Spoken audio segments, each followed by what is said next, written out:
Welcome back to Operation Intel, where we're on a mission to lower the suicide rate by veterans through conversation and them telling their stories and giving them a platform to go in depth on what they've struggled with, their deployments, their basic training, what life was like before the military, during the military, and after the military.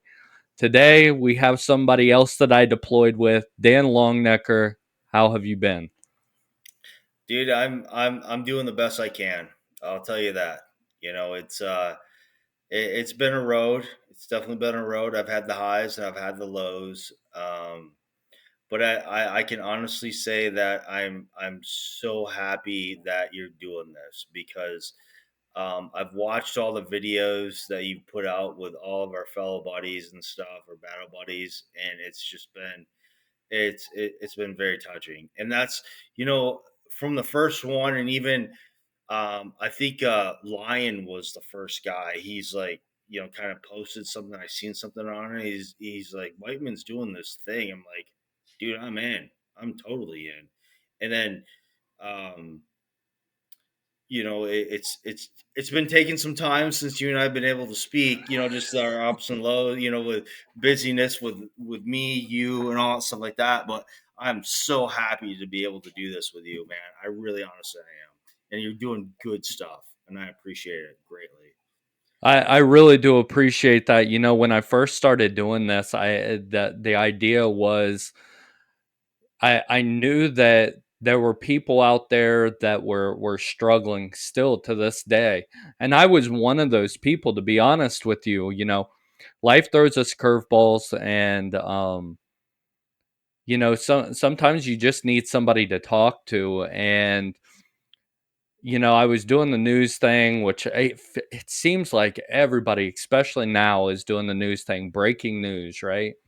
I was like, I want something with a little bit more meaning behind it. And, me and my 10-year-old daughter, 10 years old, I said, do you think veterans would like to hear this? And she just lit up and she said, yeah. She said, you should do it. And when I first started doing it, I didn't think that all of the guys that we were doing or we deployed with would be the first ones to be like, I want to do this. I didn't even have to ask. People just started volunteering like yourself, and it just started catching on. And it's helped me out a lot, and I think it's helped the people that I've talked to a lot. And I really do appreciate the support you guys are giving me. No, honestly, this is honestly it's been very cool because I mean, honestly, when's the last time you seen some of these guys? Like 20 years ago. It's been it's been an hour. It hasn't been a minute. It's been a long freaking time, and Yeah.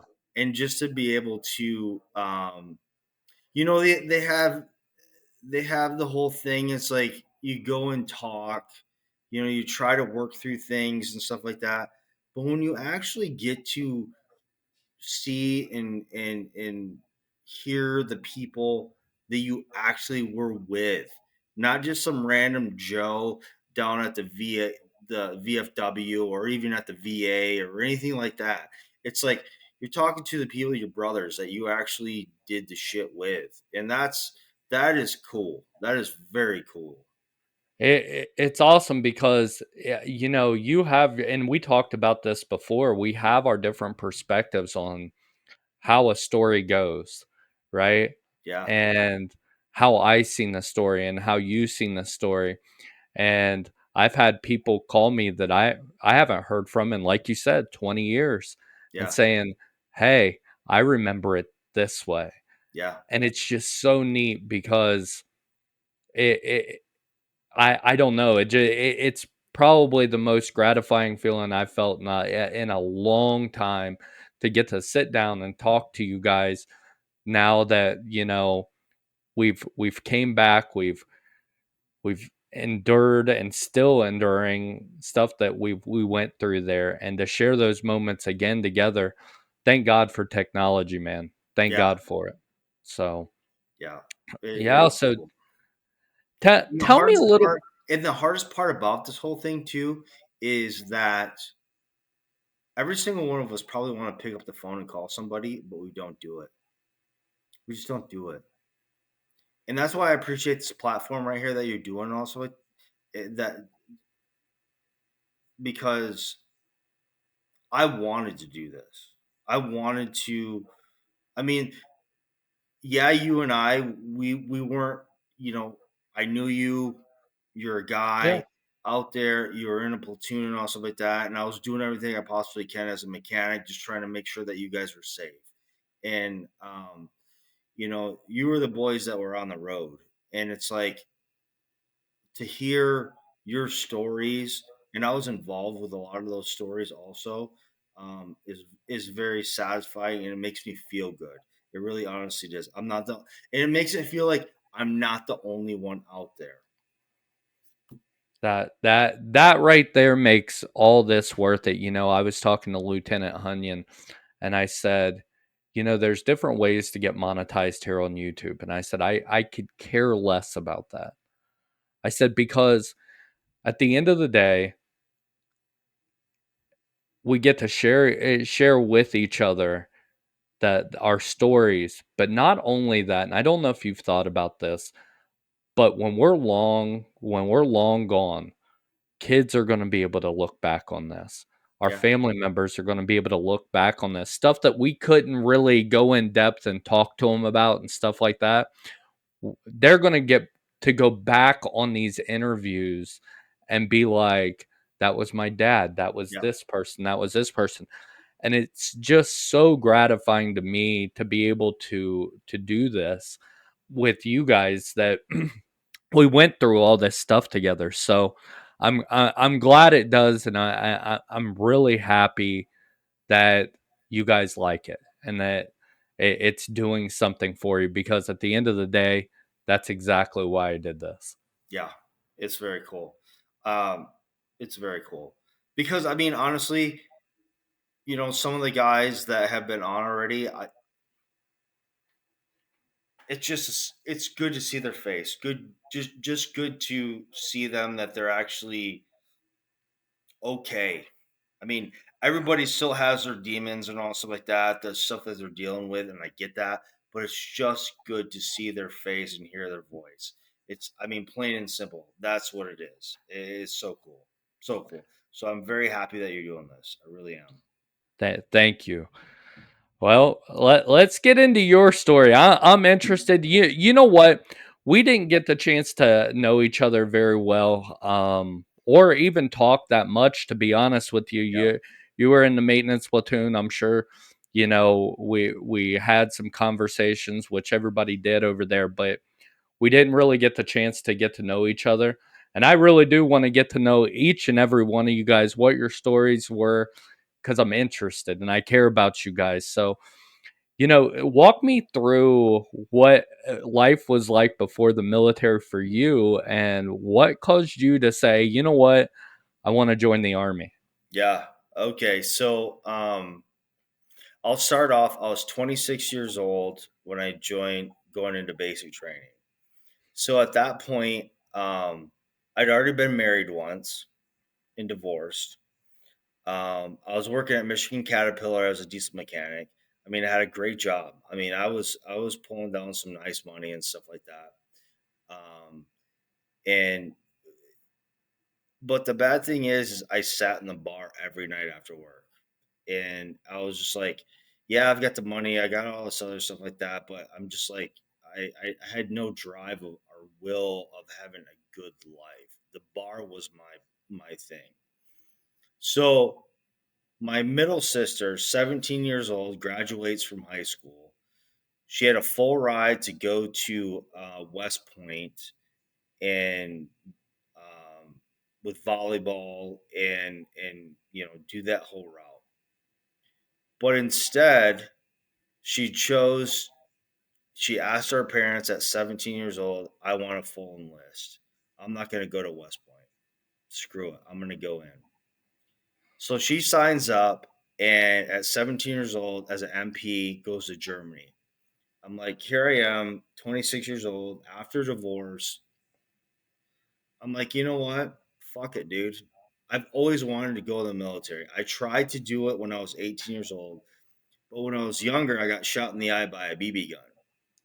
my right eye, and um, that was like the killer right there. Nope, sorry, you know you can't. We're not gonna do it. Yeah. Well, if you remember, so backtrack 2003 or forward, I guess 2003 2004, we're hot and heavy Afghanistan, Iraq, and all that, and it's like if you had a heartbeat, we're taking you because we need Yeah. personnel. I mean, Yeah. I don't care what you are. We need people. Yeah. We need bodies.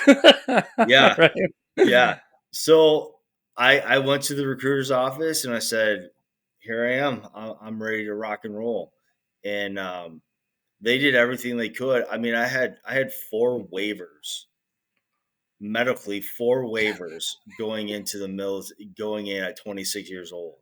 Yeah. And um, the funny thing is, I was just actually talking about this just recently, and so my ASVAB score sucked. I mean, I was not a student whatsoever. I was like borderline retarded, I think. And it was like, so my choices were laundry, cook, or mechanic. Well, I'm like, fuck, dude, I'm not gonna do laundry or cook, and I already know mechanics. And I was like, I guess I'll take that route because they're Yeah. like showing me like you're gonna work on Abrams and all this other. I'm like, dude, that's pretty freaking cool. Well, Yeah. needless to say, my ASVAB wasn't good enough to do Abrams. It was good enough to do 113s.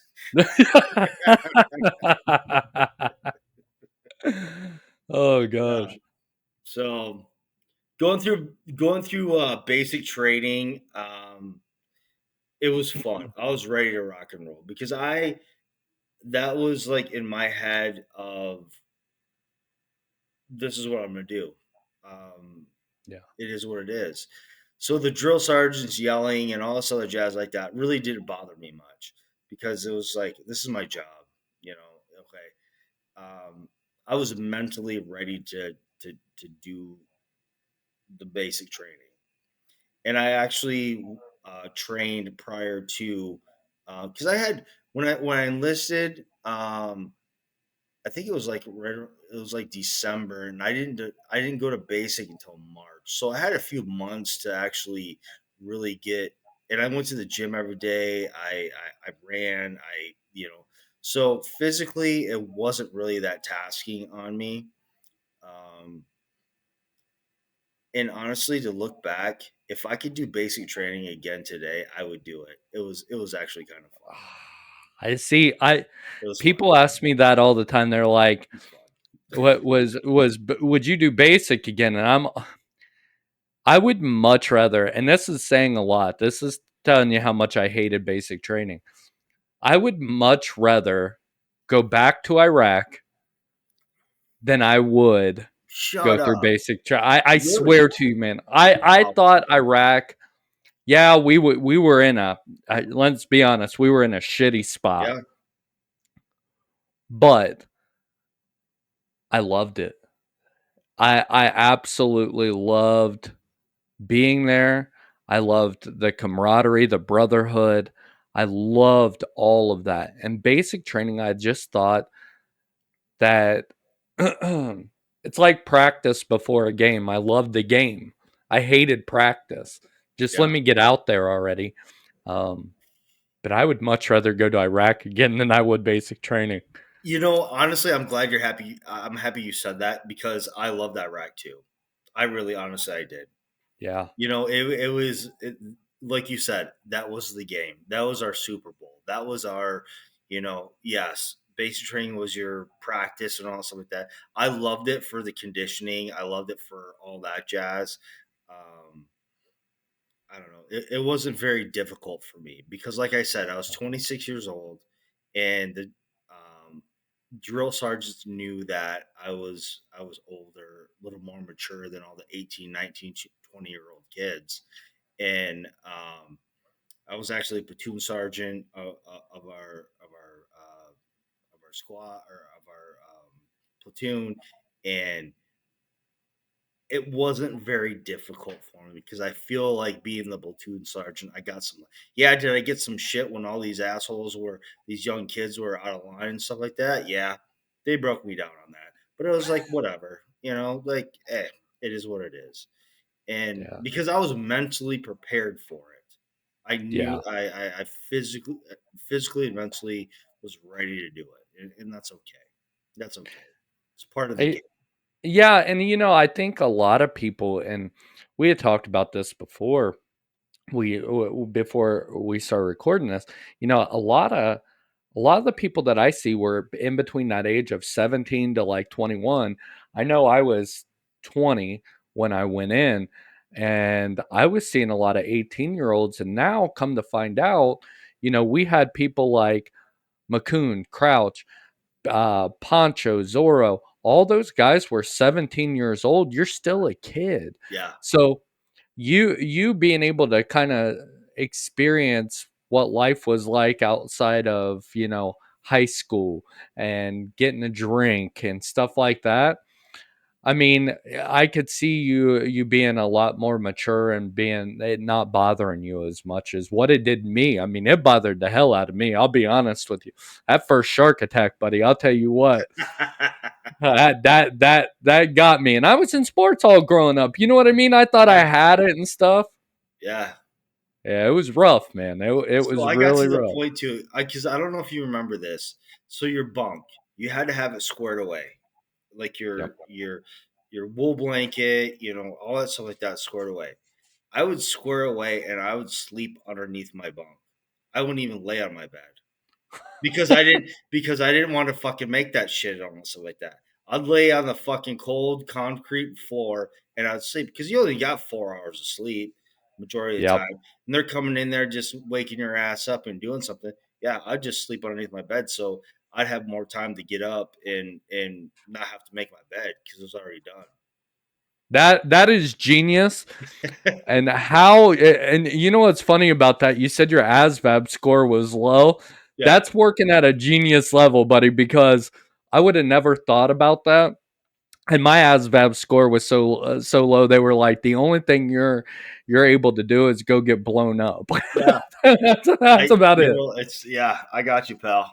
Yeah, yeah, So you're a basic, and they tell you you're going to Fort Riley, Kansas. I know I've talked to Crouch. I know myself. I, Fort Riley was the very first place that I went, and I didn't know where the hell it was. What was yeah. that first initial shock? You're going to Fort Riley. Did you know where it was? No. So I did basic training at Fort Jackson, and then I went to Aberdeen Proving Grounds up in Maryland for my AIT. Um, and I think everybody had their wish list. You got that little, it's like, where do you want to go? Where do you want to go? And I was like, Germany, Hawaii, Texas, something kind of cool, I guess, if you will. And then out of my whole platoon, and I think you probably even said it too. Um, Everybody's like going to cool places. I get Fort Riley. Where the Yeah. fuck is Fort Riley at? And I'm the only one. I'm the Yeah. only one that's going to Fort Riley. I was like, what? What? Why are these guys going to cool places and I get Fort Riley? Yep. That's Not knowing exactly a what I damn went thing through. about it. I'm like, oh shit. Okay, cool. All right. I guess I'm going to Fort Riley. No idea. Yeah. And so what's crazy is after AIT, I did a stint. Uh, I signed up to do recruiting after AIT. So I went back to where I went and enlisted at, and I did recruiting and also. So I got to be able to go home for 2 weeks.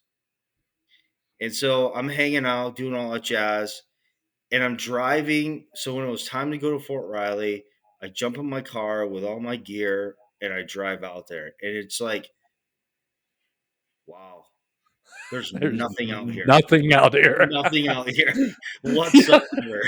It's Yeah, man. crazy.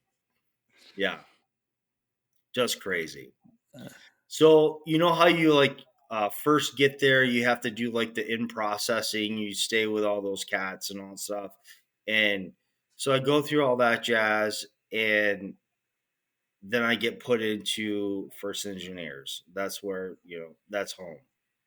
And my first time going into the motor pool, well, mind you, um, we talked about this earlier, but when I got there, I was kind of like on rear D because they were just coming back from their that deployment when they were in Fallujah and all that. And so here I am, like the new guy. Hey, how's it going? And these guys are hardened combat veterans and stuff like that. I'm just a new guy walking in, and it was weird. Honestly, I just like, dude, you guys rock. I mean, like, whatever. Yeah. Yeah. So I go into the motor pool and I walk in there and I meet Sergeant Smith. Sergeant Smith was from Michigan. I'm from Michigan. And it was like one of those things that was like, all right, dude, I've got some camaraderie here. We got something going on here. And he kind of took me under his wing. And and I think that really helped a lot for me going into the motor pool after these guys are back. And I mean, and what's crazy too, all this equipment, all these 113s and all stuff like that, were actually just got back from Iraq. You know, Wow. yeah, every single one of that piece of equipment just got back from Iraq. Gosh, man, it's funny that you mentioned that because I when I came in to First Engineers, it was just like I noticed that patch on your right arm, and the people that don't know what a patch on your right arm means, it means you've been deployed, and that is everything. You don't know what that means until you have one, and then you're like, okay, I get it. Yeah, And I couldn't imagine being that new person that walks in as soon as they get back because you're not a part of the group. Because we were just talking about that brotherhood and that camaraderie and stuff. They already had that. And here you are, a new guy to the place. I'm sure you got some shitty details. I'm sure you did. I'm sure you did. yeah. But yeah, man, I got lucky coming to Fort Riley because there was the group there was a big group before me that came, and then there was a big group after me that came. So there was a bunch of new guys, which made it a lot easier on me because everybody's still trying to figure stuff out and things. Did you And come in? Did you come in like just before we went to NTC? yeah, Yeah. yeah. So Okay. I got there and let's see, because I did the recruiting thing too. Um, I got there and I want to say the end of May, bro. May, yeah, I think the end of May, and we left for NTC in July. So it was right before NTC. My first thing was out in the motor pool. We were loading up connexes and stuff. Okay. Because I was there. We talked about this earlier about our first orders about deploying and all that jazz, and then they pulled it. But then we were still scheduled to go to JRTC down at Fort Polk. So we did a month down at Fort Polk, and I tell you what, that was so shitty. Middle of summer, Louisiana, Fort Polk, dude. I'm telling you what, it sucked so bad. The humidity, man. Oh, dude, it was terrible. And especially when we first got down there, we were in in like this big, huge tent, AC's rolling and all stuff like that. Okay, cool. But as soon as you walk outside, it was just like you could just cut the weather with a knife because it was so humid. The humidity Ugh. was crazy. And but at the same time, I was with uh, Sergeant Davis. I don't know if you ever met him. The He was a bigger dude. Um, But I anyhow, so we're yeah. out there at Fort Polk, and we're waiting to do some of these like missions or practice stuff with I believe it was 81st. They were out there also. So we have this little camp and all its jazz where we kind of, and mind you, out there at Fort Polk, it's a reserve for wild horses. And we got to see all these wild horses and stuff. So we go out and we do this mission with 81st. I believe that's who it was. I don't quote me on it, but it was like probably one of the coolest things for like practice, I guess, if you will. I volunteered, which yeah, you don't volunteer in the army or the military because you're gonna eat shit for a while, I guess. You will. Well, I volunteered, but what was cool, we were doing 4-man stack, doing breaching and going in and all stuff like that, into buildings. And they actually had this simulator that was underground, and we were actually live shooting in down in these bunkers and all stuff like that. And I Oh was wow. actually the of course volunteer. I was the lead man, going in and shooting and stuff like that. And we would shoot balloons that would simulate if you hit the guy that was there. Um, but it was just a cool experience. I'm like, dude, this is actually quite fun. Yeah. But to understand something, we'll reel back from basic to basic training. Like I said earlier, I was blind in my right eye, so I had to teach myself how to shoot left-handed. And It's going awful. in, and I'm trying to do all this simulation left-handed. Well, they're like, no, this doesn't work. So then they said you have to start shooting right-handed through all this, going through these bunkers and all stuff like that, and breaching and all Oh. this other jazz like that. And it's like I'm just kind of shooting in the wind. Just like I can't see. I can't see. I'm I sorry, can't guys, see but anything. yeah, I'm doing my best. I'm laying rounds down, but it's like whatever. I can't see. Oh, Yeah, oh man. Yeah. I had heard that Fort Polk was awful. yeah, I heard it from some guys that that went with the unit when it was down there, and they said the same thing you said. It was miserable. yeah. And It then sucked. when we went to NTC, they said, "Well, this isn't as bad. It's two totally different heats." But Yeah, I'll tell you what, that NTC was hot. yeah. It was. When you're talking like 110, 115 degrees out there, and it's sand, and it's like shit, man, this sucks. Well, and especially for mechanic wise, because we brought our 113s out there from Riley, and those things just suffered. We had to pull so many engines and do so much with cooling and all this other jazz like that because the heat was just killing those freaking 113s. So we had like 24-hour shifts that we would go out there and just make sure that you guys had something to roll out on. Yeah, it sucked. It was awful. I know. Compared to like Iraq, it was. I would have much rather again. I much rather been in Iraq than NTC. I felt Yeah. like I was doing something. Well, we had to. What was that shit that we always had to wear on our helmets and the vest, playing war Oh, games and all that shit like that? What was that? You know what I'm talking about, though. I forget what it was called. Give me 1 second here. Gotta Yeah. let my dog in.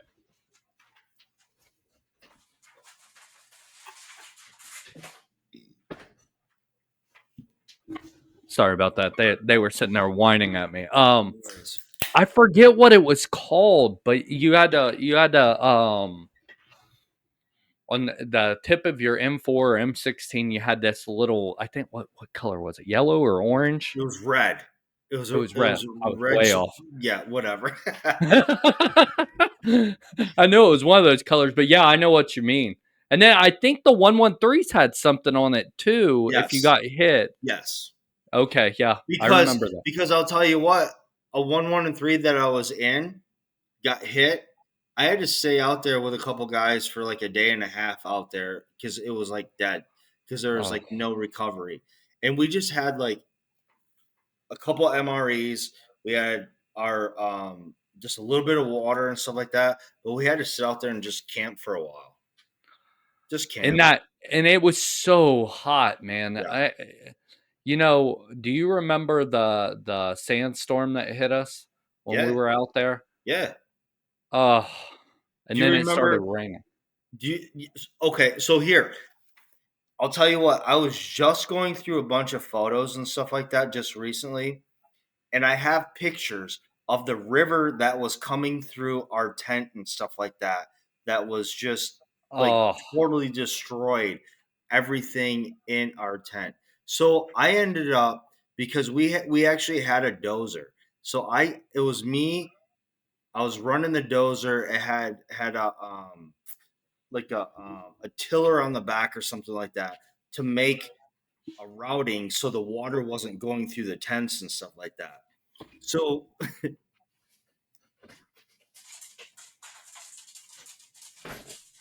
it's pouring down rain here, and the dogs hate it. So uh, don't sorry send it about my that. way.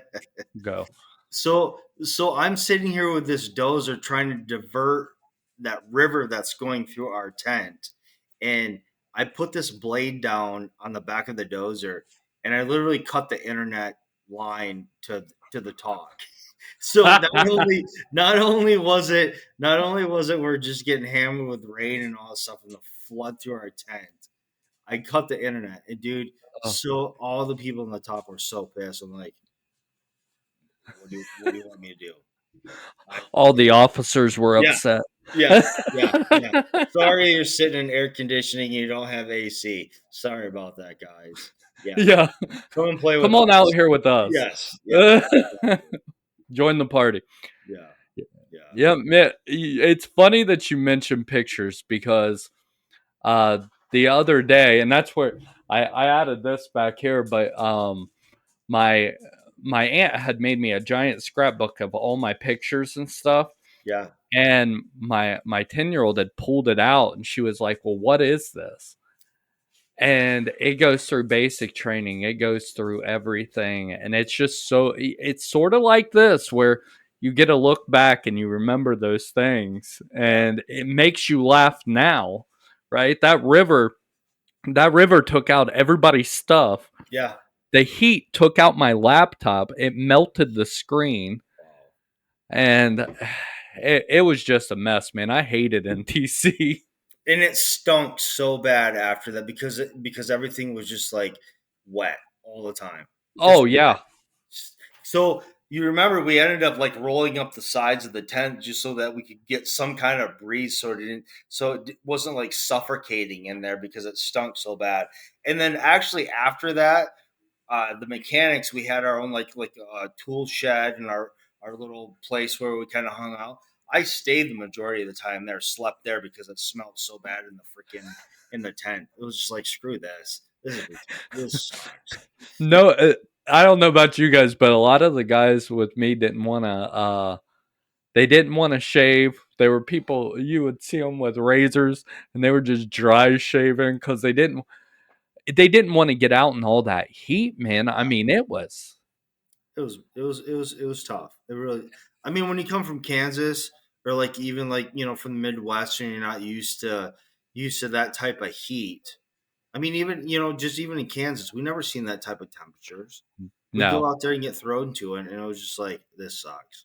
And then the body armor made it even worse, Yeah. and the long sleeves and the long pants, and it's just Yep. like, gosh, man, that it was hell. I'll be honest with you, I didn't like it whatsoever. Yeah, it sucked. So we get back from let's just, we get back from NTC. There was still I remember that there were still questions if we were going to get orders to go Yeah. or not. And then finally that day came where I remember us getting called to formation, and they're saying, hey, we got orders. We're leaving.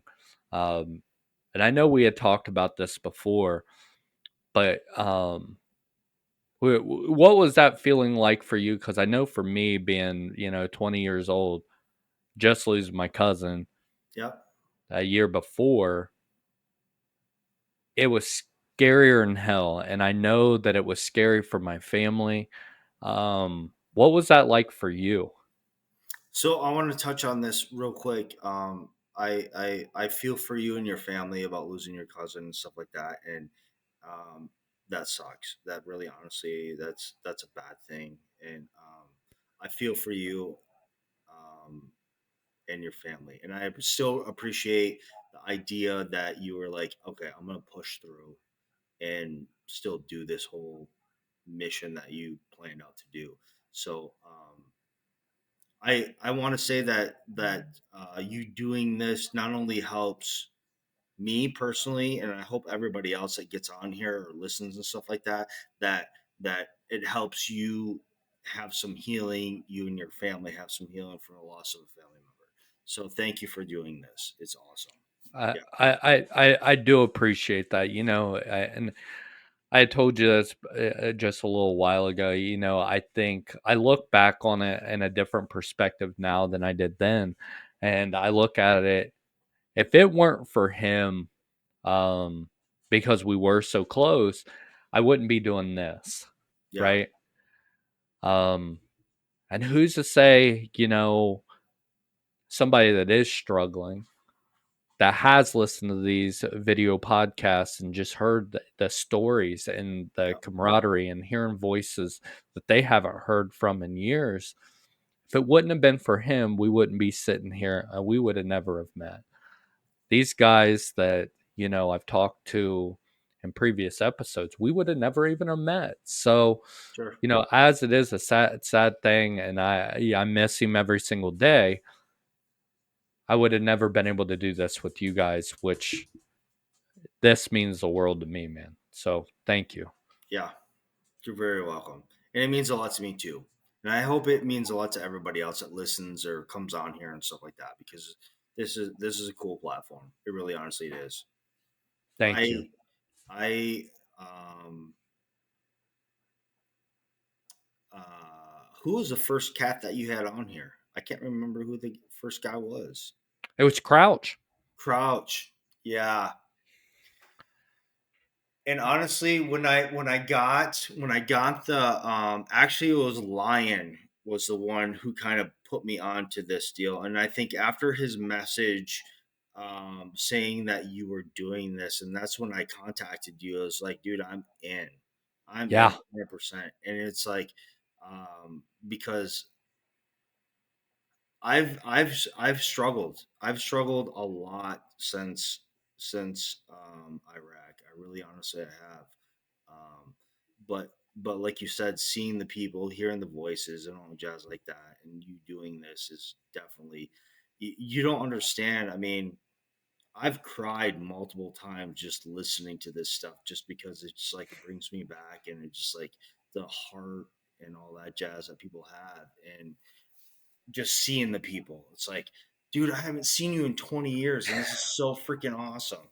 I've sobbed, and I don't know. I'm not scared to ask you. You know what? Fuck everybody if they think I cry. You know what? Whatever. But I tell you what, man, it's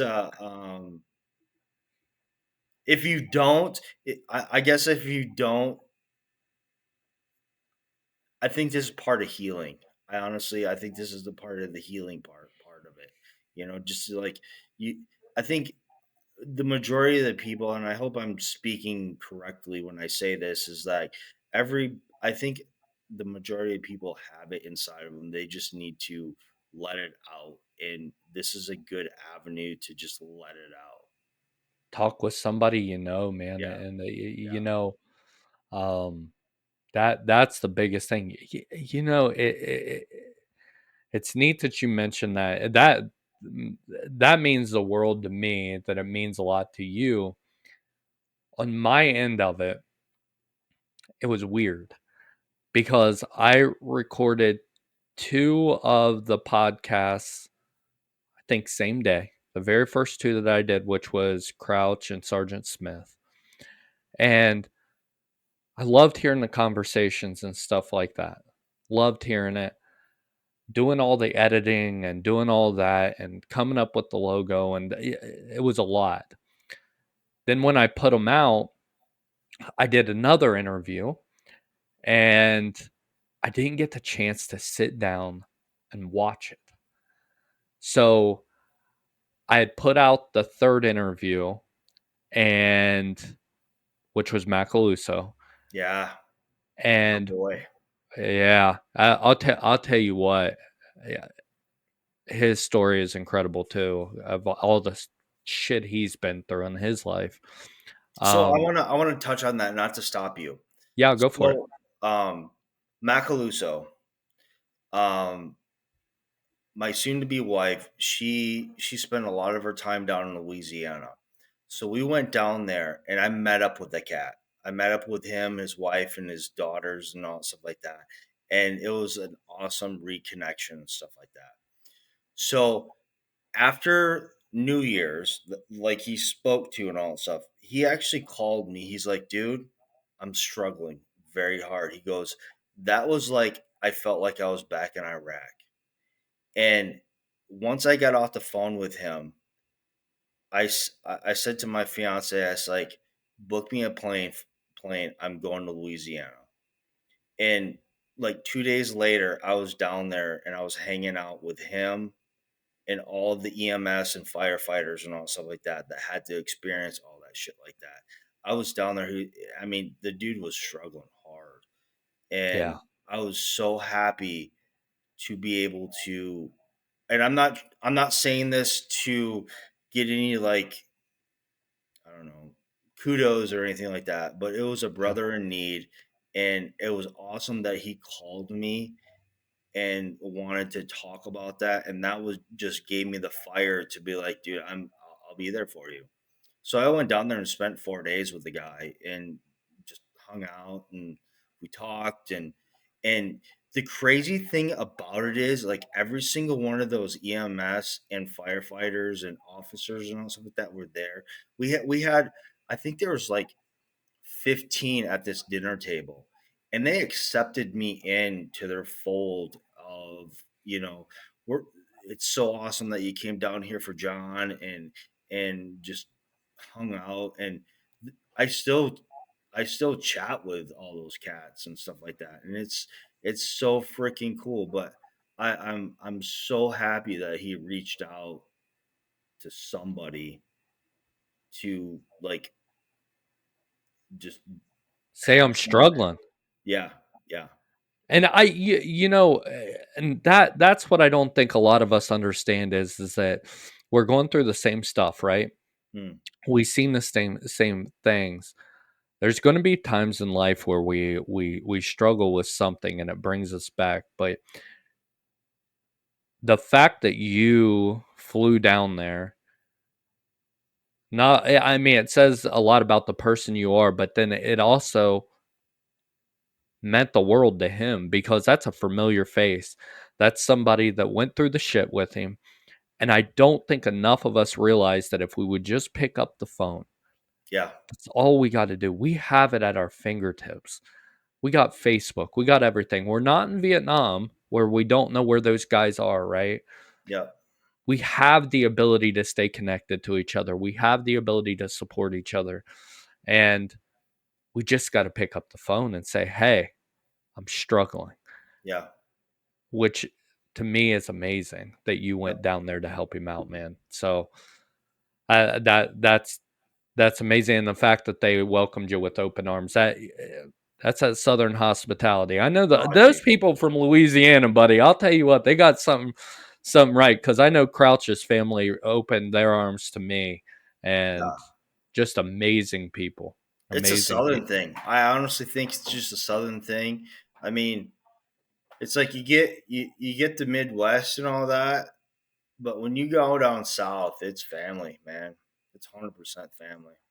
Yeah, I mean, Crouch's mom flew in from Louisiana to Germany and made sure that I stayed with them in the Fisher house.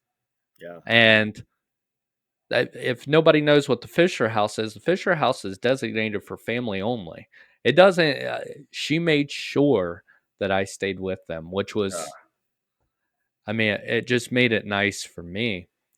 But we were when I first did this, I didn't get the chance to sit back and watch.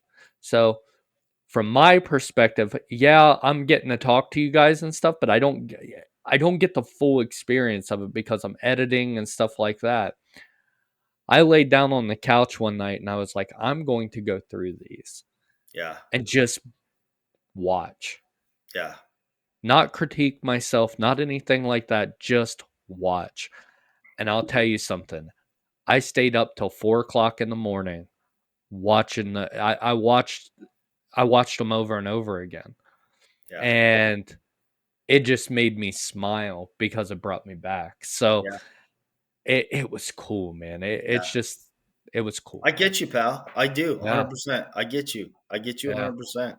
That's why I enjoy this, and that's why I wanted to be on here also too, just because it helps me. Good. Good, good. That's good, man. I'm happy about that. I really am. You know, when we were talking, because we went through a little bit of this, but let me ask you this: when we finally got in country, okay, Yeah. my biggest thing when I got in country was I was very, I wouldn't say sheltered as a kid. I mean, I did things, but I didn't. I wasn't the kid that was out there getting in trouble. I played sports, played baseball damn near year round. Okay. So I didn't get out a lot. When I got into country and I seen my first hijab and I seen the mud hut and I seen the kids that were like my little cousins that were just 5, 6 years old that were running around with no shoes on, but you would have never have known it. They were smiling, having fun, kicking around. They were in a war zone. Yeah. That was my wow. I'm actually in a different country. Did you have one of those moments? Yeah. Um, it was my biggest moment was when and you've talked about this already about the Yeah. buffalo that fell off the trailer. So I think it was like probably 2 weeks into it.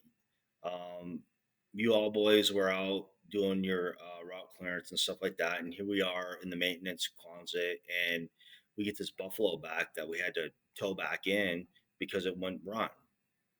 When we're trying to figure this thing out, and it's one of those things. Never seen a buffalo before. Never seen a husky before. What's an Yeah. RG31?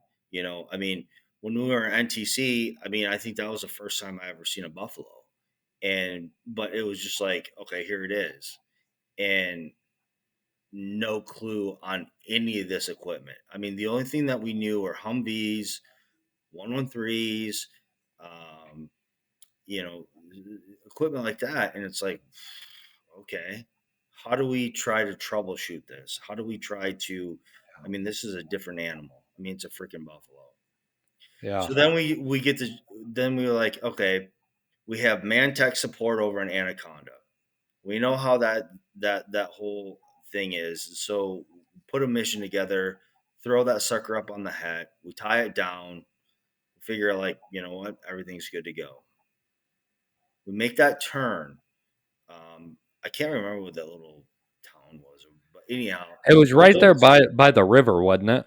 Yeah, kind of. Yeah. Well, I want to say it was before we crossed the Tigris. It Yep. was before we crossed the Tigris. Where there's a bunch of fields with tall grass and it almost Yes. looked like corn. Yes. Yeah. Yep. 100%. Um, so it was like a ninety degree turn. So we make this turn, and Sergeant Bruce is driving. I'm TCing for him, and the Buffalo falls off. We're like, what the fuck, dude? Yeah. And so we ended up calling support in um, with the records so that we could get it back on the trailer. So we get it back on the trailer, go to Anaconda, drop it off, come back the next day, and this is what I want people to understand, that we fucked up because the next day, two guys lost their lives that were trying to go back home after their tour to go to Anaconda to fly home. And because we didn't know any different, we didn't know anything whatsoever how to tie this thing down. It was a bad situation. Really, honestly, it was because they figured out those fucking Hajis. They figured out that that was a choke point right there. Yeah. They're gonna have to slow down for that 90-degree turn and stuff like that. And it was like in one of the bunkers, and it just hammered those guys, and two guys lost their lives. And I want to back up on that too because I said this earlier before we did this. I had something come on my phone. I had some photos of it, and um, I I messaged Sergeant Bruce. I'm like, dude, you remember this day? And like, did LOL or something like that. And he responded back like, he's like, dude, do you realize that people lost their lives over that? It's not funny at all. And it kind of put me back a little bit, and I started thinking about that whole situation, and I was like, you know what, man, you're absolutely right. And it Yeah. goes back to the whole idea we had no clue what we were doing. We didn't. We did. We were just like new to the whole situation and stuff like that. And I mean, it's very terrible that soldiers lost their lives over that. um, it's war, I get it, but it was something stupid on our part, something. You, you, it want to say this the right way. It amazes me that they send, and let's be honest with each other, a lot of your people that are going over to these war zones are of the age of what we talked about before. They are between 18 and probably what would you say? Probably like 24, 25 years old, somewhere around there. Yeah, I would even say it's probably closer to 22, 23. Yeah. Yeah.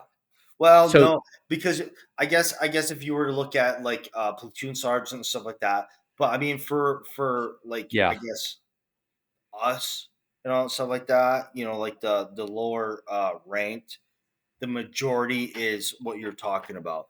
Yeah. 17 to 20, 21 years old. Which is absolutely insane if you look at it, because our brain hasn't even developed all the way yet, Yeah, for sure. one. Number two, the first time I ever shot a 50 cal was engaging somebody. Mhm. And give me 1 second Yeah, here. you're good.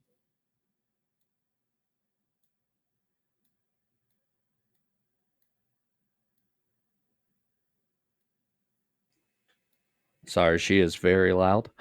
Yeah, no worries. But it just shocks me because you have these kids that haven't seen the world, their brain hasn't developed all the way yet, and then you put them on a 50 cal that they've never shot before, or they're told to tie down a buffalo that they've never even worked on before. They've seen a buffalo one time and they're expected to know exactly what to do. And if you get it wrong, it's not a game. Yeah. And it just amazes me, this is one of the good things about, because you look at the way we looked at life back then, and now that we're a little bit older, we got a little bit more gray in our beards now, Yes, we right? do. Yes, we do, pal. And you got to look at it differently, and it's like, wow, you look at the whole situation differently.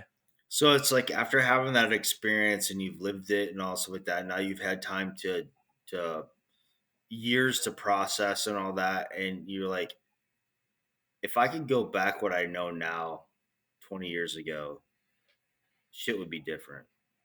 A whole Shit lot would be. different. I'd write a letter to myself to my 26-year-old self and be like, dude, this is what's gonna happen. You know, Yeah. let's do things a little bit different. Yeah. I can wholeheartedly agree with that. Yeah, I mean, but I think also in that letter I would write, you'll get through it and it'll be one of the best, not best times, I wouldn't say, but you'll meet some of the best people you'll ever meet in your whole entire life through the journey of hell. it'll definitely, and I agree with you on that. It's one of those things. It's where it's going to make you the person that you are today. I like that. Because I'm gonna tell you this much. I was an absolutely total shithead before I joined the military. Even going in at 26 years old, I was in and out of jail. Um, did a lot of shit, and the experience of the military actually changed me very wholeheartedly. Wholeheartedly. It made me grow up to, I guess, to be a man. And I think a lot of the guys, I think that it changed their life so much to where they were like, I went through the shit. I did a lot of stuff, and I'm alive after it. I'm okay with it. You know, well, I can't say I'm okay with it, but I went through this shit and also with that. But now I'm an adult, but it made me a better person because I had those experiences and stuff like that. Yes, it sucks to try to oh, what do I want to say, work through it, I guess, if you will.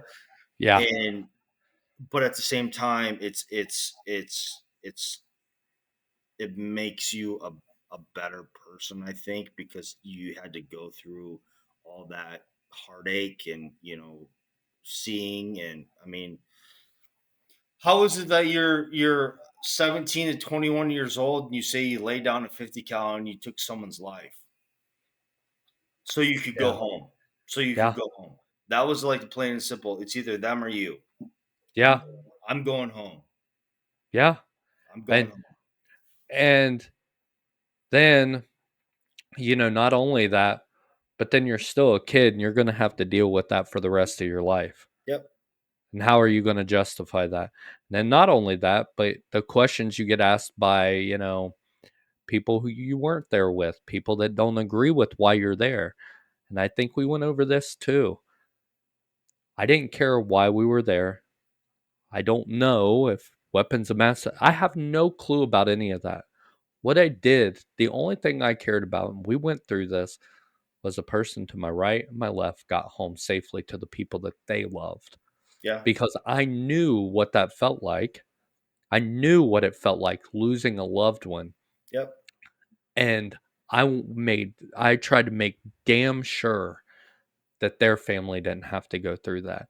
That's the 100%. only thing that mattered to me. And that was across the board because I'm sure you felt the exact same way as well. Yeah, I just want to like we talked about earlier. As I was a squad leader, I just wanted to make sure my boys got home.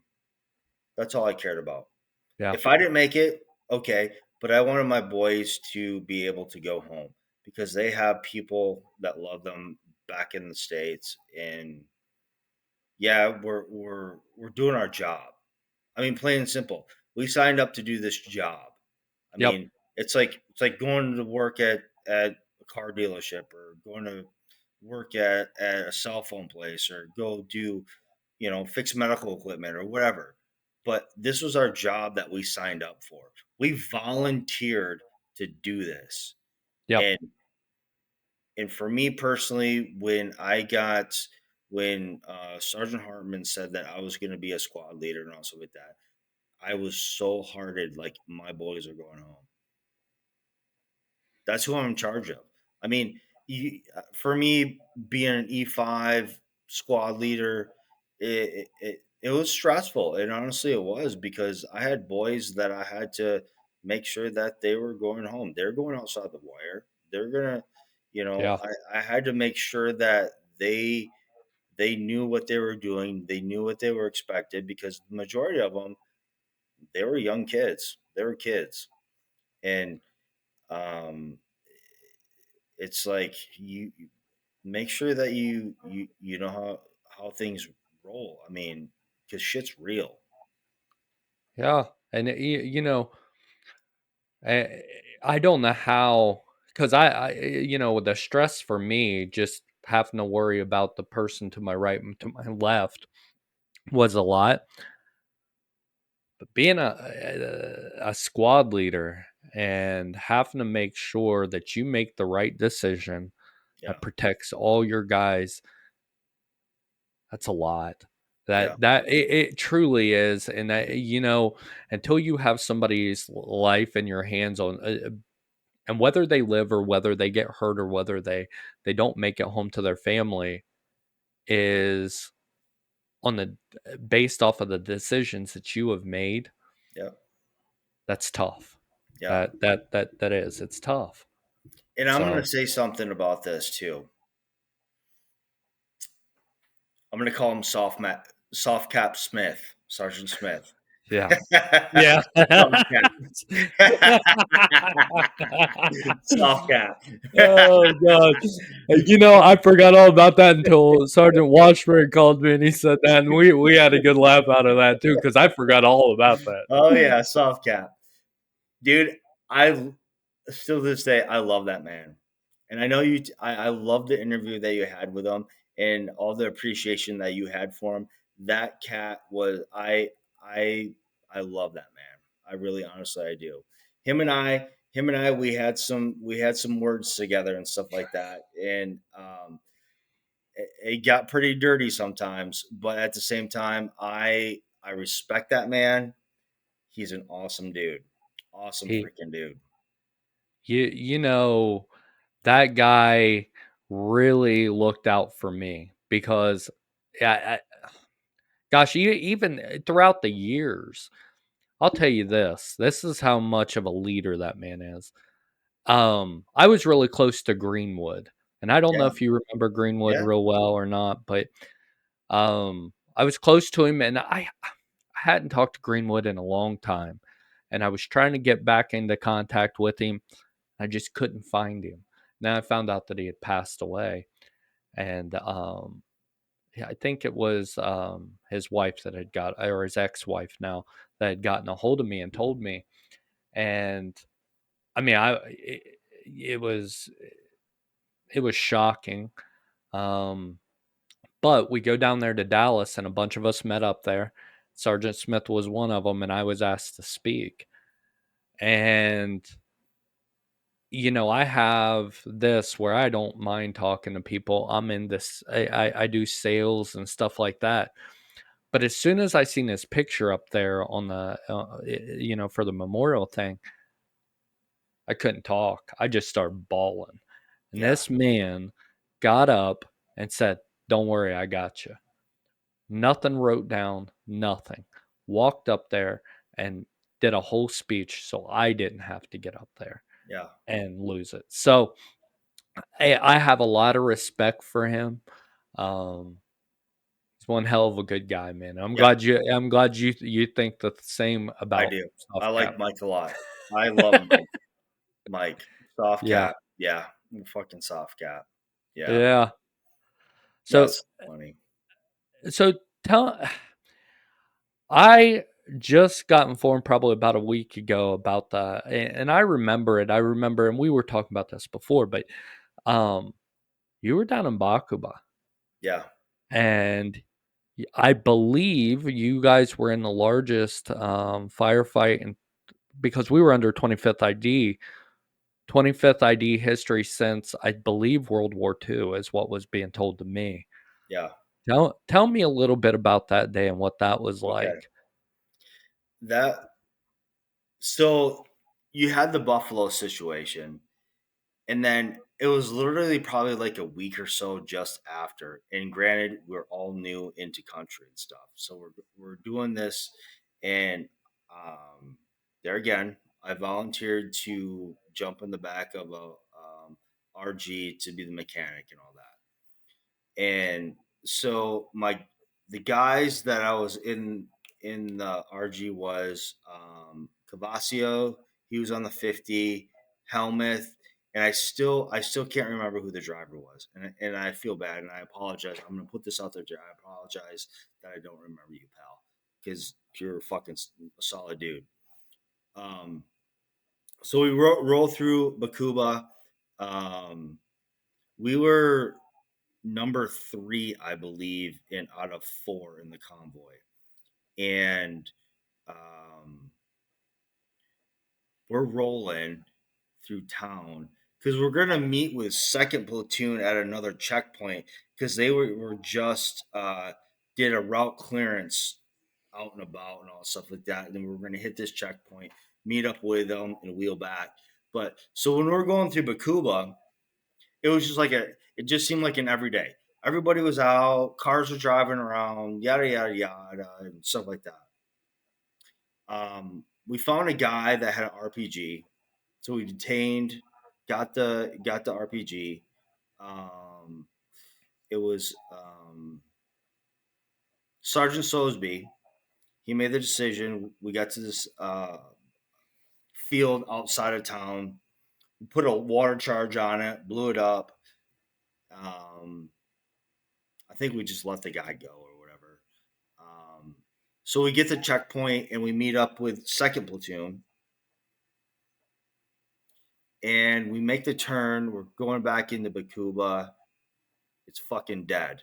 Not a soul is on the street. It was like ghost town. Bad sign. And yes, it was so fucking eerie. So then we got rolling and IED in front of us. So it was a quick halt. Then all of a sudden, hell broke loose. It was like every window, every rooftop. They had that what is it, Dishka that The on the Dishka. top, Yep. yeah, Yep. hammering us. So we're sitting there. Cavasio, I'm just gonna speak from my truck. Cavasios was up on the 50 cal, just hammering down. Helmuth, he was TCing, and that other cat shooting out of the freaking the little windows that we had, like the little Portholes. Yep. portholes and all Yep. that. And Cavasio was carrying his regular weapon was the 249. The saw. The saw, yes. Yeah. Yep. So here I am with the M6C. I'm like, dude, I'm gonna pick this up. I load that bitch. I'm through the porthole, just hammering down, and we get hit twice with RPGs in our truck. And honestly, it hit the feeling of those things hitting that truck was just immense. Um, so our truck was on fire. We lost the rear axle, and we're still hammering down. And Sergeant Washburn called in for QRF to come and check out I believe it was Sergeant Wash. Someone did called in QRF to go check out the IED. Yeah. Come to find out, it was a fake, just to make us stop to to do this Yeah. whole firefight ambush type deal. I'm gonna call it an ambush because that's what it was. It was That's a fire exactly what ambush. it was. Yeah, Yeah. and um, you had us, you had second platoon back there hammering down. At one point, I believe I looked out of the back window and I seen McCoon on the top, out of the top of the Buffalo, just fucking shooting people. Oh no, that was Kogard. Oh, Kogar. Yes, you're absolutely right. That was Kogar. Yes, Yes. yes, That that is right. Kogar he was up there. I remember them telling me that he was a TC of that Buffalo. Yeah. And Yep. he I was it in front of your vehicle that he was protecting? It was behind. They were behind us. They Were were they? behind us. Yeah. Yep. They were behind us. Because they said he had told them to pull up in front of an alley, and I think it was Wash told me he said he opened that damn port that the top of it up, and Yes. he just stood up and he just started Yes. letting go. Yes. And Yes. you remember he got I believe he got a silver star for that. I don't know what he got or anything like that, but I mean, just to have the balls to fucking pop out of that thing and just start Yeah. hammering people. I mean, it was nuts. And I remember when I'm sitting there shooting the saw out of that porthole, I it almost feels like I looked in the eyes of a guy that had an RPG that had shot us, and it was just like because it was in a little alleyway, and this guy Yeah. just like stepped out, and all of a sudden, boom, we got hammered. So after they cleared that the IED, QRF did, being that the RG31s were a four-wheel drive vehicle, we had to limp our truck back because the rear axle was like blown out, and still we were on fire.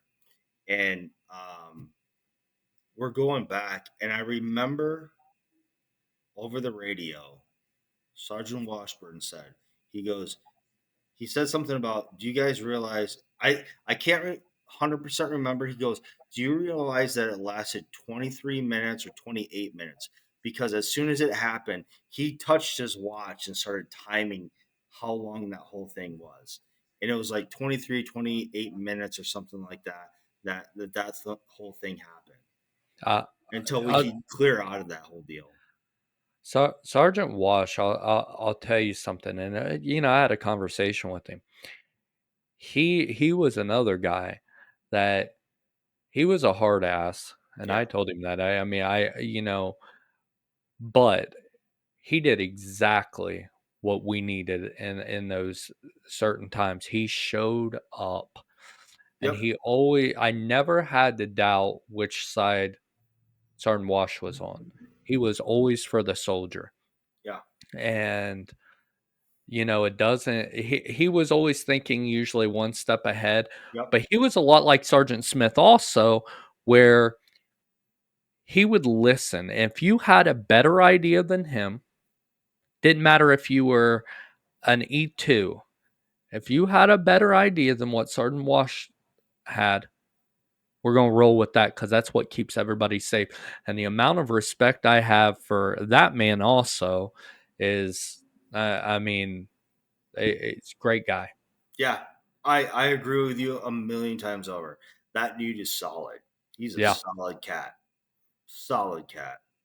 Um, so I'm gonna say this too. Is like when we finally got back to the motor pool, and the guys that were in the motor pool, my boys, and we wheel up with this freaking RG with the axle just dragging and stuff like that.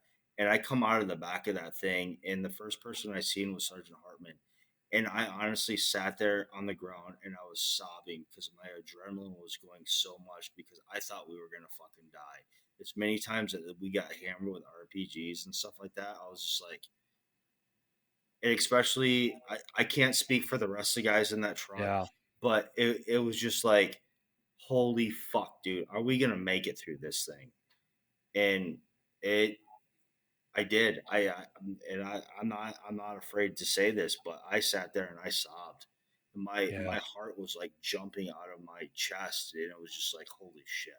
At least for a second, we're back where I feel relatively safe back at Warhorse, and it was just like, wow. And that's when I told the rest of my squad and everybody else in the motor pool. I said, "This shit's fucking real. This Yeah. is fucking real. We're not NTC. We're not JRTC. This shit's real." Yeah. And it, how do I put this? There were a lot of people deployed to Iraq, and there were a lot of things, there were a lot of places you could go to Iraq. I am a very firm believer, and this was confirmed by Sergeant Wash too, because he went to Fallujah. And I said, which one was worse? By Bakuba, by a long shot.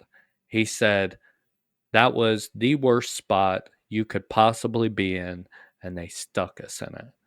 And we were So out you have every to single remember day. something too.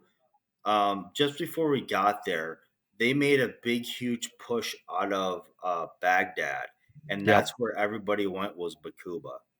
So I mean, that's where all the worst was at. Well, they killed I was it Al Baghdadi? No, it couldn't have been him. It was one of the top terrorists. They killed him in Bakuba right before we got there. I mean, and I mean, he's one of the FBI's most wanted people. Even though the FBI wasn't over there, it was going to be us doing it. But they killed him, and he was very high up. They were trying to find him for years, and they got him in Bakuba, and that was just before we had gotten there. So that area right there was extremely hot. Yeah. So Well, I yeah, mean, take a look at this whole thing that we were there. So we get there, we deploy. Did I say this already like a month ago? Or like today is the anniversary when we deployed to Iraq in 20 or in 2004. Today is nine twenty it, two 25. This is the anniversary that we were saying goodbye to all of our loved ones at the barracks, doing the formation, getting ready to go on the plane, and also with that. Today is the day. Today is the it, anniversary for it. and yeah, I think we had talked about that before because we got cut off on our first interview. We had to start over again on some of this, but like I was saying, it's crazy to me that we're sitting here and we've been trying to do this for a little while. I mean, Yeah, your schedule, my schedule, life gets in the way sometimes. But the fact that we're sitting down today and talking about this is, I mean, it's incredible. yeah, It really is incredible to get to talk to somebody that got to feel the same thing that you got to feel. You were in the same area. You got to. It's cool, man, and yeah. I'm very happy that you're on. Yeah, I appreciate it too. I do. I'm glad we were able to actually connect and do this. It's cool. It really is. Yeah, Yeah, I yeah. love it, man. So I mean, going back, and I just want to touch on some of the stuff that other guys were talking about too. Is Christmas. Christmas was a fucking hellstorm, man. It was a fucking hellstorm. Yeah, And it was like I'm so happy that we did what we did. I'm happy that the motor pool was ready to rock and roll on you guys to get you in and out. Um, a you lot guys of were shit, amazing. a lot of shit from the time that we got into to the first of the year, talking about Christmas. You understand too. We had Ramana in there that really fucking sucked. We had they got Saddam and they hung him. Yeah, That was in there. we weren't even allowed out the gate that day. You remember that? Yeah. I mean, in a matter of that many months, how much shit that we had to deal with, going outside the wire, dealing with it. And not only that, we were living in fucking tents. Yeah, yeah, we were, and it was funny because we. I'll be honest with you, I loved it. It was the coolest. It was cool, and maybe it was just because that's what I was used to. I Yeah. don't know, but I also I lucked out in that tent because um, I was moved to a tent when we first got there because I didn't have enough room. So I got moved to an empty one. I only had to share it with 3 people. So my little Oh. area, oh yeah, it was badass. So I got to move my area back 3 feet.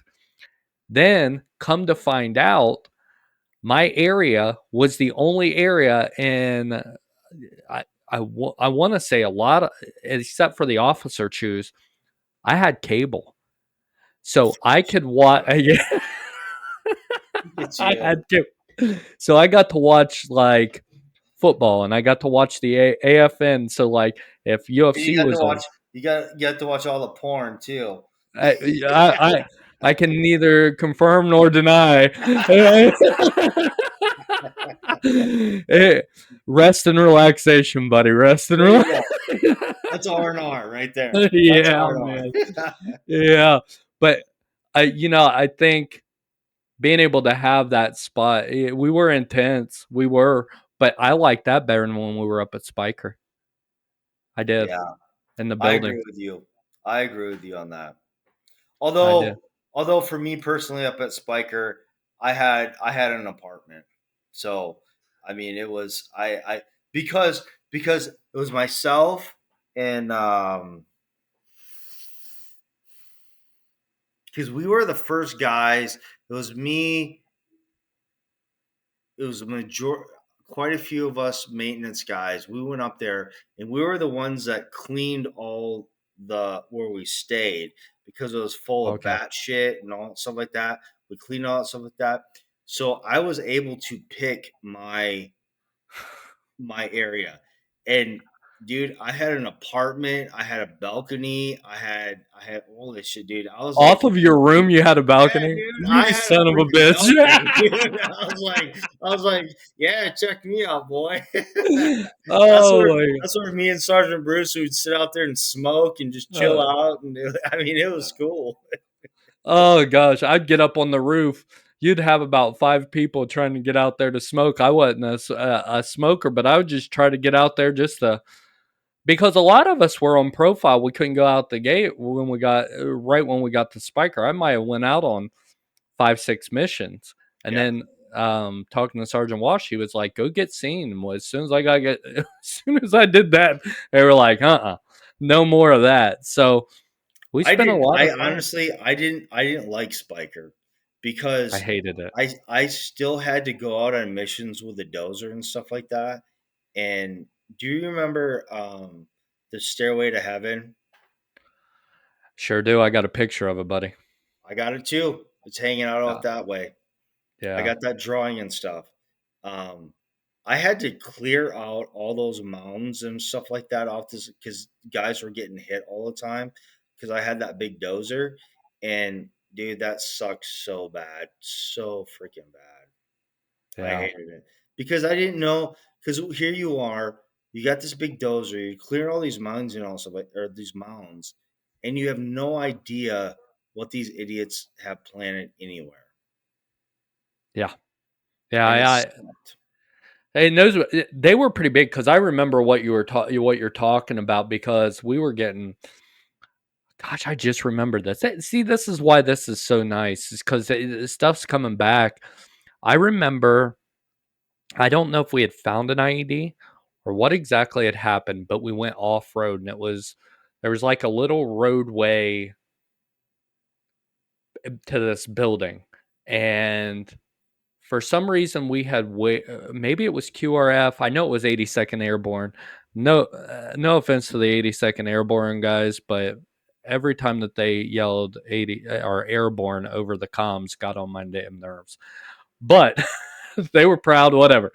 But Yep, we went inside the building that we thought that the guy was in that was either shooting at us or had set the ID. I can't remember, but they had drawings on the walls of them hitting us.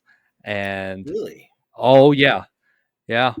It was interesting, man. I hated Spiker. I hated it up there. And Yeah, one of the reasons why I hated it so much is because of the ROE. I hated that. I mean, you could literally have somebody shooting at you yep. and Couldn't do nothing about it. couldn't do a damn thing about it. Now, if we Yep, were down in Bakuba, I'd see we got in trouble coming up there because we were so used to being down there. The yep, ROE was completely different. yep. We lit it up coming up there, and we got in trouble for it. So we had the.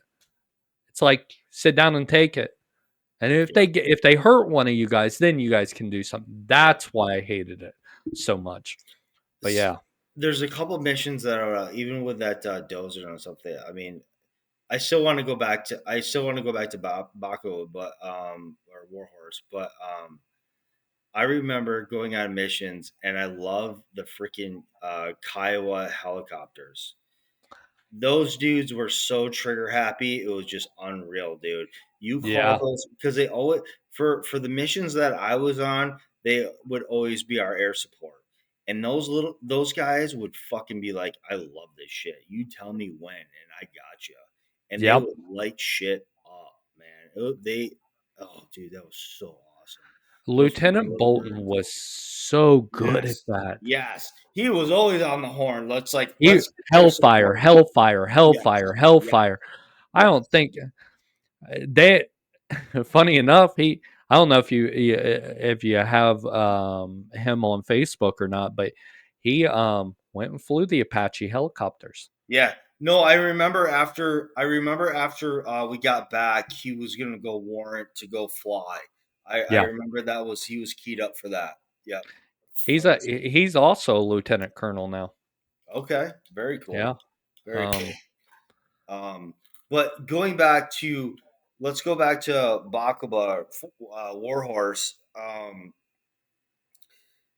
So I've already Buffalo, the ambush, um, but for me personally, I think someone already said about it. There was that building that you guys got hit all the time at, and you put the TNT together and all jazz like that to try to bring this thing down.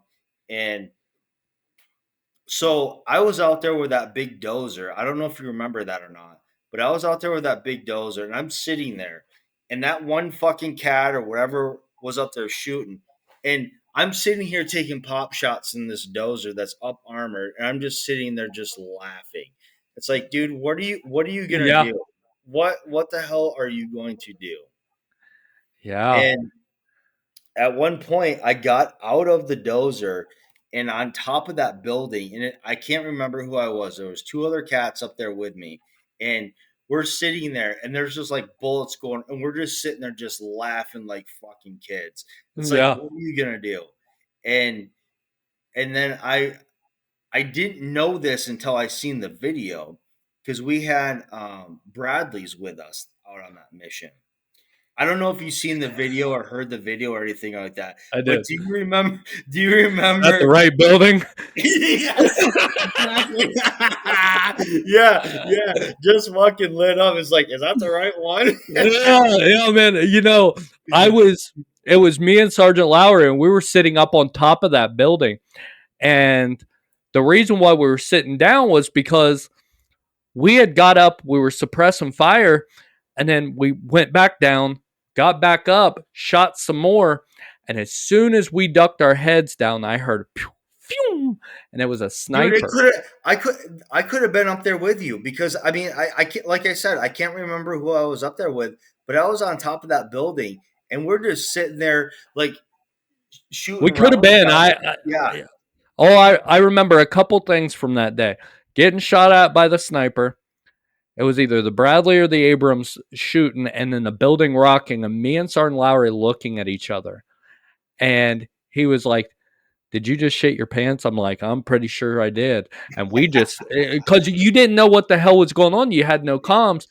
And then the other part of it was, do you remember Captain Leos falling flat on his face, running away when we were getting shot?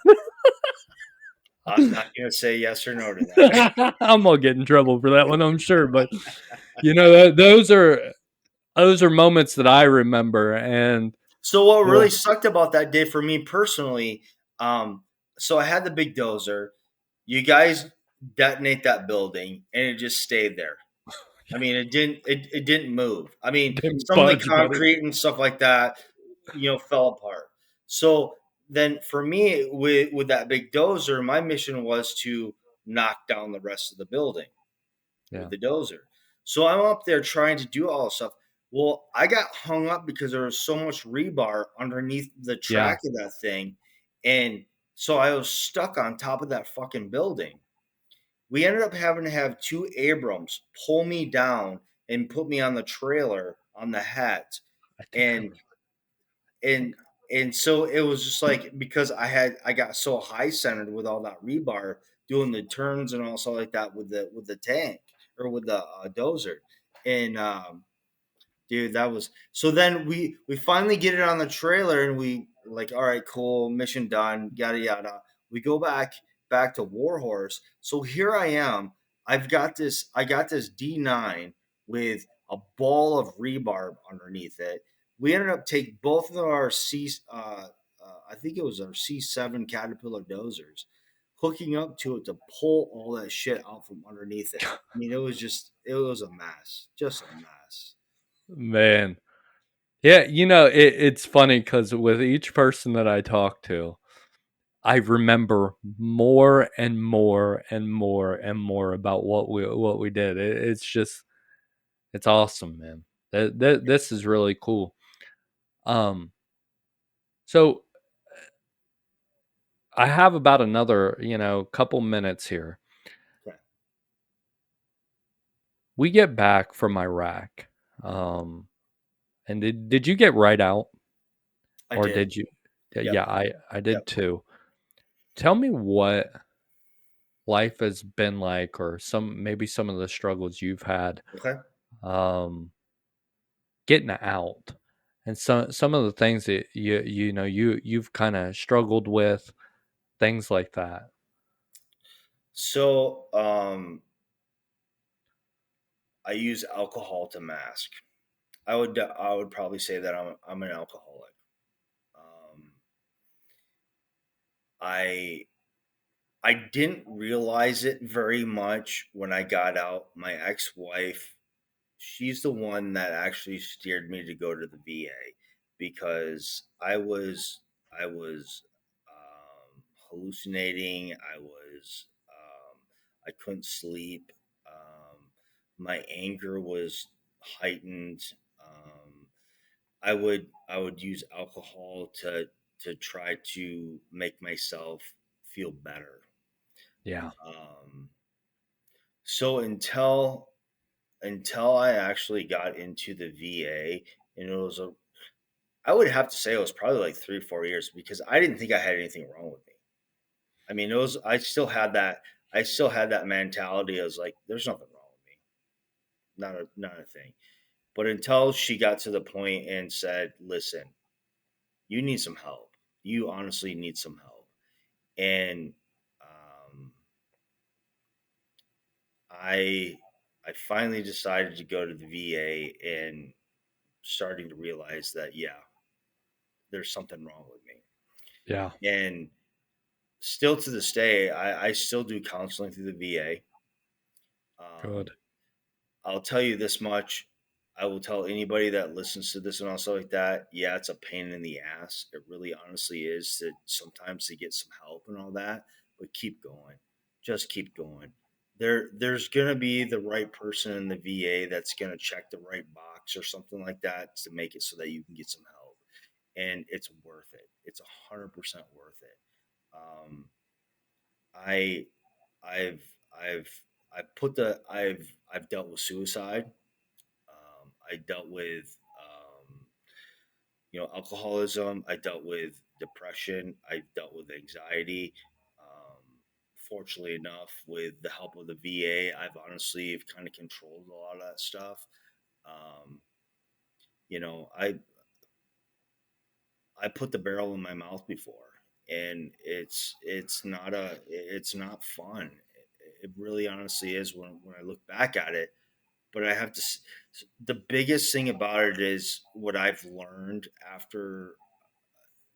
I even checked myself into the VA for mental health for a couple of weeks, and the biggest thing that I have a takeaway, and I hope everybody listen to this can say is you have something important in your life that wants to keep you around. In me, it's my kids. And it's like I always like to put that on the forefront of um, that's my happy place. It's like if I'm gone or if my kids have to tell their buddy my dad shot themselves or something like that, I don't want that to happen. I just want there's help out there. You have to, like we talked about, even like doing this. The phone weighs 1,000,000 pounds. Just pick it up. Just Yeah, call. Just call. There's someone out there that'll listen to you. There's someone out there that'll help you through whatever that you're talking about. Call a buddy. Call whomever. And I've done that quite a few times, and it's very refreshing to be able to have a person on your phone and you take the initiative to pick it up and call yeah. I guess that I'm pretty fortunate right now because instead of picking up a phone, I get to talk to you guys, and you know, it's and I told you this before. It's not like I can talk to just one of you. I'm talking to every single one of you guys, Yeah. and I've went through. Yeah, gosh, man. I mean, I lost uh my in just the last 3 years. I lost my aunt, who I was raised by my grandma and my aunts. My dad was always around, but he worked 12 hours a day, 6 7 days a week. So 3 to 3 in the morning, 3 in the evening. It's kind of hard to raise a kid when you're working that much. He Sure. always supported me, always was there. I was raised by my grandma and my aunt. My aunt died, went through a divorce where I had to move in with my dad temporarily. Um, Walked in on him. Uh, he Mm, had passed away on the bed, and then moved back into my house. My mom, who I hadn't talked to in Lord knows 30 years, she walked out on us or me, and she tried to get back in contact with me, and then she passed away. And shit, man. yeah, just a lot of stuff happened in a short amount of time, and it redid all that depression and all that Yeah. shit that I had went through. And then when I started talking, when I started getting all this stuff out, started doing this with you guys, it's like you're not strong enough to put all this on your shoulders. You're Yeah. not. And Yeah. until we can realize that, we realize that we're all each other have. I think once we start realizing that, I think that number of 22 will go down by a lot. Yeah. And So I I want to say really this do. too. This is actually quite crazy. Um, this past weekend, I had my wedding reception. We're not married yet, me and fiance, but we had a reception here in Michigan. We're gonna get married down in Louisiana next month. But I had, um, I don't know if you know all Sergeant Bruce. He was here. Um, uh, Chief Warrant Officer Jerry Hunter. He was here, and First Sergeant Betty's. He was here. They were all here. These are all pals that, after getting out of the military, that we've keep in contact. And um, James Bettis, he flew from Alaska to come over here. That's awesome, man. Um, Mark Bruce, he flew from Washington State. Jerry Hunter came from St. Louis. And it's like one of those things. It's like I, you just got to hold on to those people, and it's like these are the guys that are struggling also, that still need our help. But they always And show up, yeah, right? yeah, They always show up. yeah, And that's always been my yeah, it's something I've realized for a long time. It's me. I know that these people will show up for me if I need them, but it's me getting in the way of that, right? And I think a yeah. lot of us get in the way of it. Um, Once we stop getting in our own way, I think us as a community will stop that number will go down by a lot. It's just we gotta understand that, yeah, sometimes calling the VA counselor or calling the crisis line or whatever, yeah, that can help a little bit. But getting to have conversations like what me and you are having right now, that is healing. Getting to remember some of the stuff, because there's things that I'm just now remembering. That building in to crit or Spiker, I forgot all about that and it just came to me. But those are good memories that I have, and I think once we start getting out of our own way, I think we'll start thriving a lot more. I agree with you on that too. And it's one of those things that, like you said, like, and this is the one thing that I struggle with a lot. coming back, even doing like counselors and stuff like that, those folks don't know what it sounds like, a bullet going down your head, past your head. They don't know what it feels like getting hit by an RPG. They don't know what it feels like to get hit by an IED. They don't know all that stuff. They don't know going on recovery and picking up one of your battle buddies that's dead and lost their legs. They don't know that stuff. And it's one of those things when you can sit here and you can talk to the people that actually Yeah. know what it is. Yeah. That's what's healing. I couldn't agree more with you, man. Um, usually I'll ask people, what's your one piece of advice you would have for somebody that's struggling?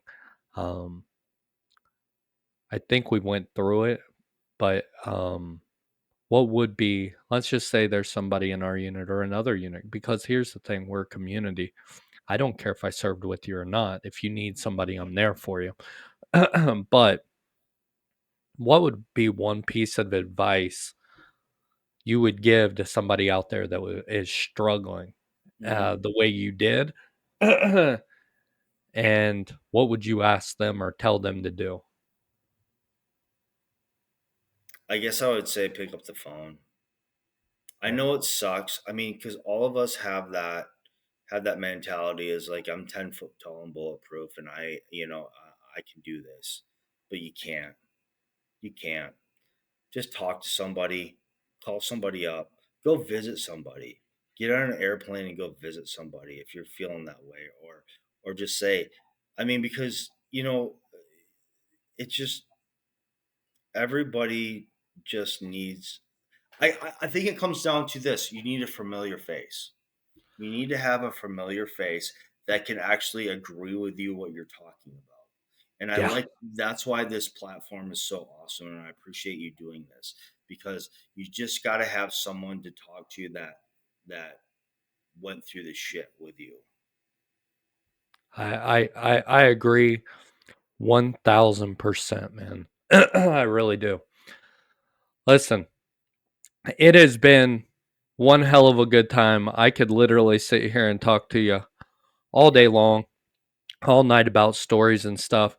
Because of the way it uploads, it'll upload at like 5 gigs per whatever. It'll take a while. So I kind of try to keep it below a little a certain time frame because if not, my computer crashes. We know that, right?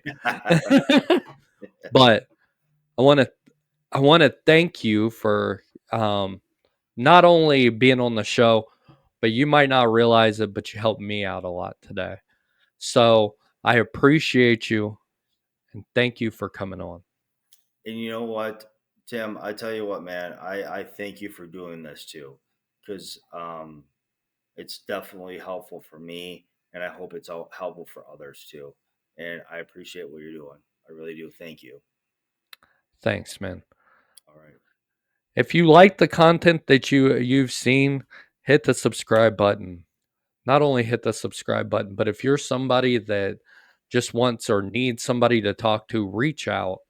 You have people like Dan that'll be there for you. People like myself, and if you do want to be on the show, get a hold of me.